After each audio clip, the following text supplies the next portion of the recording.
Are you ready to break free from the doubts and limits holding you back?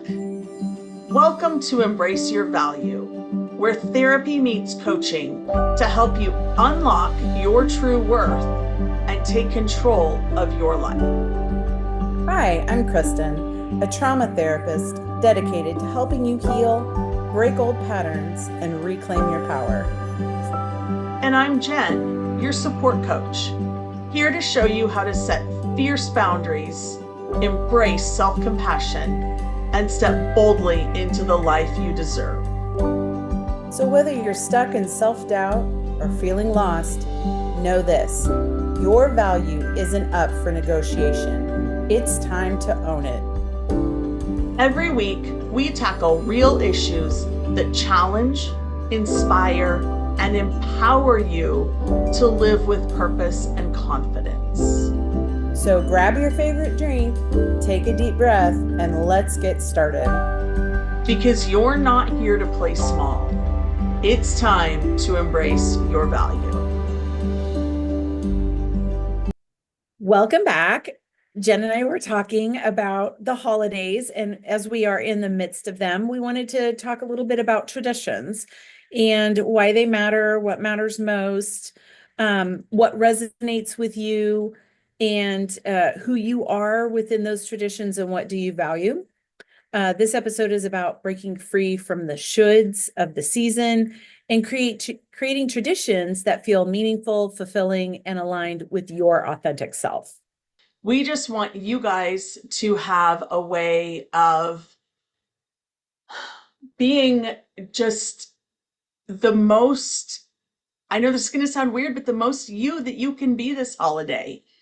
To not have to feel like you have to put on a mask or pretend that you're somebody else to live up to others' expectations. And my husband and I were actually talking about holiday traditions, and this is a new thing for us in this season of life because we don't have kids at home, we don't have grandkids. So we were like, what are our holiday traditions? What do we have? What do we want them to look like? So this will prompt me to finish that discussion with him. So I love that. So Kristen, why why do traditions even matter? Yeah, I think traditions matter because as humans, we like to know what to expect, right?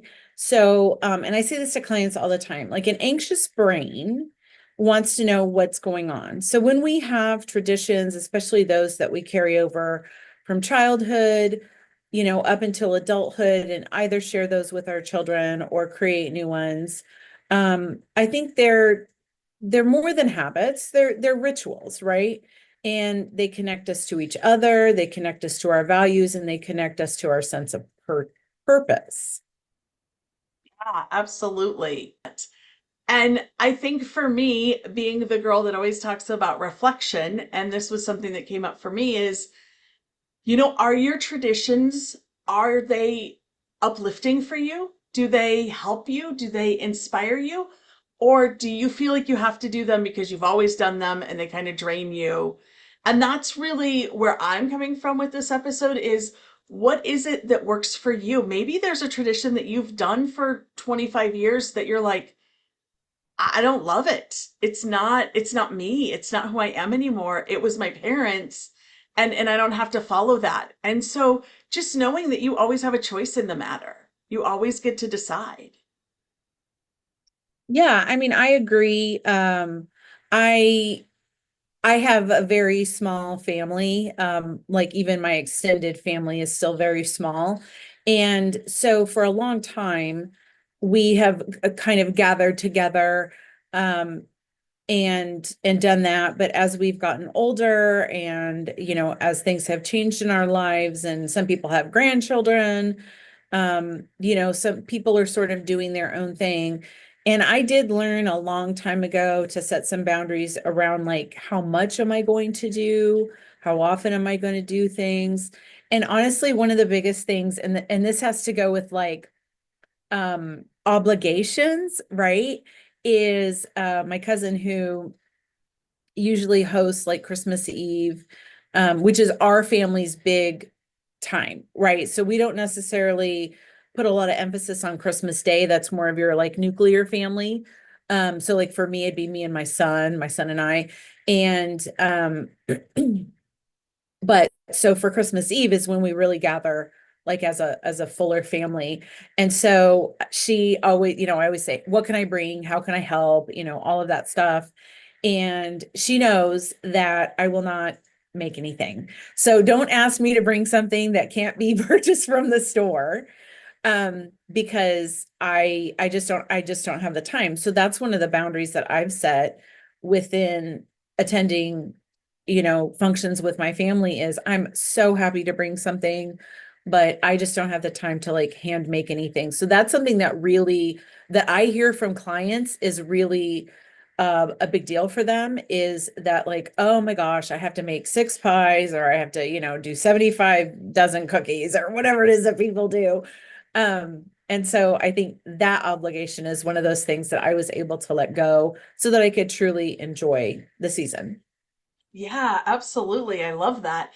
And I mean, that's the thing, right? We have to do the things that are right for us. We don't ever really want to come from a place of obligation, because that just adds extra strain and makes things so much harder. Um, so that kind of leads me into, that's really how you decide what your traditions could look like is, what are those values that you want to uphold? What are the things that you really want to, when you think back of your childhood? So, this is something I do. When I think back to my childhood and I look at what traditions my parents had and what things came around, I will tell you that the biggest value that stood out for me was family. My parents always made sure, and again, we had a small extended family, but they always made sure that we were with relatives, no matter whose side of the family it was. And sometimes it was both, but we always had grandparents around. Sometimes we had aunts and uncles. Sometimes we had cousins, whatever. We always had extended family around. And that was a huge deal. But what do you want your kids or those that you spend time with, what do you want them to think of for your values? And I think about it that way, like what would I want? I have great nieces and nephews, and how did I want them to perceive me? Since I don't have grandkids, but I have babies, other babies, and how do I want them to see me and know my values? So I think that that's a really good way to figure out what matters most and why you would put those traditions in place. Yeah, I mean, I totally agree with that. And I think this goes back to like one of my um big mantras in life is what are your values, right? What are your core values? Examples for people around the holidays in particular, which is something that you're talking about, is like family, connections. Other ones for people might be peace and generosity. So, are you a giving person? Do you like going to wherever that, I think they have them in there. They used to have them in the mall when I was younger, but like the giving trees, right? Where you just pick off some random person's name and you buy that toy and or whatever it is, a coat or whatever. Or are you someone who likes to donate your time, instead of maybe donating your money, donate your time to helping those that are like less fortunate than yourself. And if that's one of your core values, this is just it's good to do it all the time, but this is a really great time to do it, so that we can be helpful to other people. So I think in order to do that, we have to sort of take a little bit of a personal inventory, right? And if we're going back to kind of like that traditions thing, what were some things that your family did, Jen, as a tradition other than just spending time with family? Um, well, one of the things we did was we always went to the Christmas Eve service. So that was always a big thing and still something that we do. Um, you know, so when I was growing up, it was really just the four of us that I remember. There were 4 or 5 of us Sometimes there was a straggler that would come along with us, but going in and doing just kind of the fun, if you want to call it like the touristy things, but going and looking at the Christmas lights, or the town that I grew up in has Buffalo Bill Scout Ranch in it. And so they decorate that for Christmas and they always do a thing. And I remember visiting that as I got a little bit older. I remember, spending year after year going through the house. So that was always kind of cool. We did not really have a ton of traditions. I would say one that my brother instigated. So he was 10 years older than me. And one thing that he would always do is say we couldn't do Christmas gifts on Christmas morning. We had to do them Christmas Eve because he didn't want to get up. So my mom was always very adamant that we did them Christmas morning because I was small. And when I got a little bit older, he was like, I'm done with that. So that was something that kind of became a tradition. Then we started doing Christmas Eve. So that was kind of fun for us and something different. A lot of times we would play games on Christmas Day. And, so that always made it a little more entertaining as well. What about you, Kristen? What were some of yours?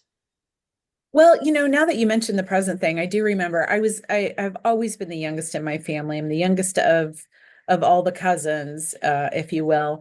And so I just, it wasn't a big deal for Christmas morning. So one thing that we did as a family was everyone would at least get to open one present on Christmas Eve so that we could just start getting in the joy of the season. That was when I was much younger.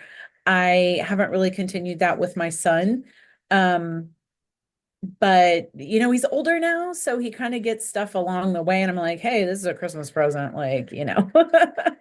So I think that most of the traditions that I grew up with really have sort of gone by the wayside just because of the nature of how our family has sort of kind of, people have gone their own ways in some respects. And like I said, some of my cousins have grandkids and kids and grandkids, and so they kind of do their own thing. And those of us that don't have kids tend to spend time together. And we also used to play games that we played on Christmas Eve. We played games Christmas Eve, and then right before bed, we would go open one of those presents. And then, Christmas morning, of course, I'm the first one up because I'm like 9 and everybody else is, in their 20s and older. And I'm the one that's super excited, and I'm like, let's open presents. And I was like, oh, I'm tired, I was sleeping. And so I always had to learn how to wait. So yeah, I mean, and I guess, what I've done over the years is I've let go of my expectations about, what Christmas has to look like, and just saying, like, what is it that I would like it to look like? Yeah, I love that. And I think that's really important to keep in mind is that you as like you get to make those decisions. You don't have to live up to anybody else's expectations for what you want your Christmas to look like and how you want to do Christmas. Even if you're going and visiting other family, you don't have to be the verbal punching bag. You don't have to put up with all of their drama and their garbage. You have the right to step up and say, no, I'm not going to allow this to happen to me this year. So if that's something that happens for you, I would really encourage you to take a look at that. And hopefully it isn't, like, hopefully that's not what happens, but you don't have to worry about disappointing others because really, if you're living in your own true alignment and you're living by your values, that's all that matters. Other people have to own their own reactions. And we can't say that enough. I know that because I say it weekly. But it's so true. You don't have to own their reactions. If you're doing the right things, you get to go do you. And that's really the beautiful thing. And we always talk about boundaries, but this is a great time to start setting some boundaries and carry them on throughout the year. Why not? Why not keep them going? You don't have to just do this at the holidays. Set the boundaries, learn your values, and start putting yourself first all year long. This is a great time to do that. This is like the perfect Christmas gift you can give yourself, is to start setting those boundaries and really, really doing that. I know I'm a big fan of boundaries. And I think one thing to talk about when we talk about things like this, especially at this time of year, I said this earlier, is like just letting go of expectations, letting go of your own expectations, letting go of other people's expectations, right? Like you said, we're not responsible for their reactions or their responses. We're only responsible for ourselves. And so taking care of you and making sure that you're doing the things that you need to do, that's really what creates your peace, what aligns you within yourself and helps you embrace your value. And also, like, you don't have to do it all at once. You don't have to just be this all or nothing sort of like, I'm either going to go and be obligated and do all the things and keep going to the same old thing, or I'm going to just throw it all away and I'm going to start my own thing. You can just do one or two things at a time, and that way it doesn't feel so overwhelming. And then, sometimes if you do have a healthy family, sometimes it's good to just have a discussion, like who's stressed out by, hosting the holidays, or who's stressed out by having to buy something. I know, like my cousin that I mentioned earlier, she gets takeout, like Casconi's that's one of the restaurants here in Kansas City that's an Italian restaurant. She just does that instead of cooking like a giant meal, and she gets that. And who cares if we have ham or turkey or whatever people have on Christmas?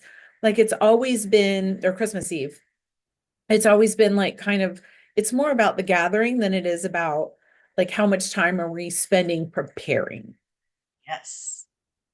Yes, I love that. And I think that's really what it comes down to. I mean, traditions are really meant to bring joy and connection, not stress and obligation.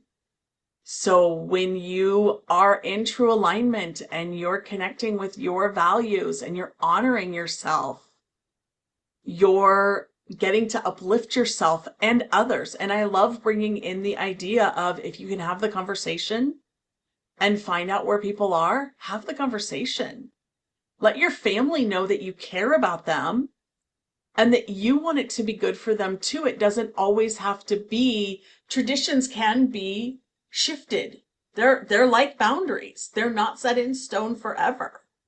They can be shifted and adjusted.